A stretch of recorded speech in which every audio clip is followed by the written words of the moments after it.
Assalamualaikum warahmatullahi wabarakatuh. Welcome to my YouTube channel. Perkenalkan, nama saya Zulfa Inayah, biasanya dipanggil Zulfa. Saya merupakan mahasiswa Magister Farmasi di Universitas Pancasila.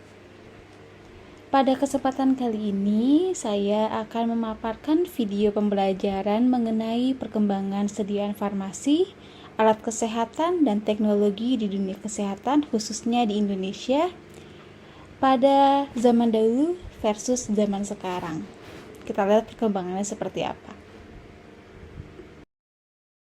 Oke, sebelum kita mulai pembahasan mengenai perkembangan sediaan farmasi, alat kesehatan maupun teknologi kesehatan, sebelumnya saya akan memberikan pengertian secara umum mengenai sediaan farmasi dan alat kesehatan. Sediaan farmasi merupakan obat, bahan obat, obat tradisional, dan kosmetika.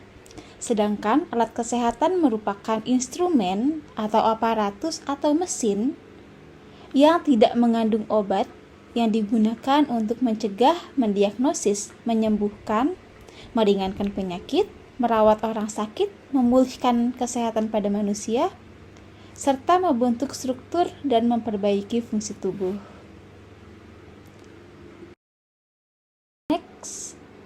Selanjutnya saya akan mengambil beberapa contoh pada kategori obat, itu adalah obat batuk hitam racikan, di mana pada zaman dulu itu dokter meresepkan obat batuk hitam racikan untuk pasien yang didiagnosis batuk berdahak, dan resep tersebut akan diracik di apotik, bentuknya seperti ini. Dan semakin berkembangnya teknologi di industri farmasi di Indonesia, maka obat racikan ini atau obat batuk hitam racikan ini sudah beralih menjadi sediaan obat jadi, di mana beberapa industri farmasi mengembangkan obat batuk hitam dengan memadupadankan zat aktif lainnya. Contoh obat batuk hitam yang ada di pasaran itu dari PT IKA, kemudian dari PT Kombifar, yaitu dengan merek OBH Kombi. Itu banyak jenisnya. Sekarang berinovasi, ada OBH Kombi untuk anak, ada OBH Kombi untuk batuk dan flu, dan sebagainya. Kemudian contoh selanjutnya ada OBH dari PT Itrasal.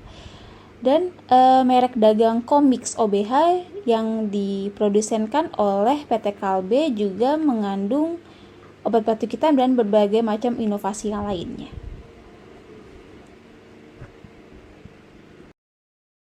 Kemudian contoh yang kedua saya ambil dari kategori alat kesehatan.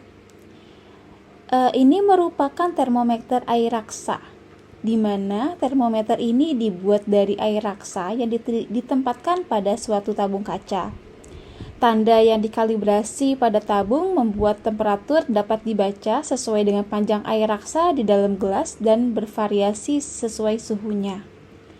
Termometer air raksa ini digunakan di kalangan rumah tangga pada umumnya. Selain dari harganya yang terjangkau, praktis, akurat, dan mudah digunakannya, hal tersebutlah yang membuat termometer air raksa ini menjadi populer dan menjadi andalan untuk mengukur suhu tubuh. Namun, seiring berjalannya waktu, penggunaan air raksa di Indonesia sudah tidak boleh lagi digunakan karena bersifat senyawa racun, sehingga termometer air raksa ini sudah diambil atau ditarik dari pasaran dan beralih pada termometer digital seperti yang sering kita lihat pada saat ini, di mana kegunaan atau tujuan penggunaannya sangat amat mudah, hanya cukup mengukur pada suhu badan, kemudian tertera suhu yang sudah ditetapkan dalam bentuk digital. Ada juga termometer sekaligus hygrometer yang digunakan untuk mengukur suhu dan kelembapan di suatu ruangan. Itu biasanya digunakan pada gudang atau ruangan-ruangan tertentu yang perlu dilihat suhu dan kelembapannya. Contoh yang ketiga ini dari golongan kosmetika ya, odol. Siapa sih yang nggak kenal odol, ya kan? Nah, odol ini merupakan merek dagang GlaxoSmithKline atau GSK, Customer Healthcare, untuk produk perawatan gusi, gigi, mulut, dan tenggorokan. Odol diciptakan oleh Carl August Lickner pada tahun 1892 dengan memperkenalkan pencuci mulut odol ke pasaran. Produk ini pertama kalinya memadukan kosmetika dengan kesehatan dengan mencampurkan antiseptik dengan minyak atsiri.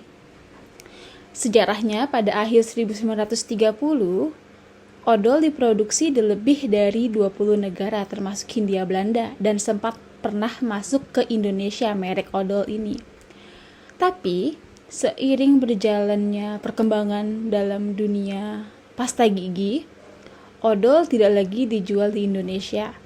Meski demikian, nama produk tersebut tidak akan dilupakan, bahkan meninggalkan kesan yang mendalam yaitu pada pasta gigi. Jadi disangkanya odol itu adalah pasta gigi, padahal odol itu merupakan merek dari pasta gigi. Nah, berinovasi pada pasta gigi untuk sekarang ini yang awalnya hanya pasta gigi, sekarang sudah banyak inovasi yaitu produk perawatan gigi dengan bentuk gel maupun pasta gigi yang tidak ada busanya dan sebagainya. Oke, lanjut.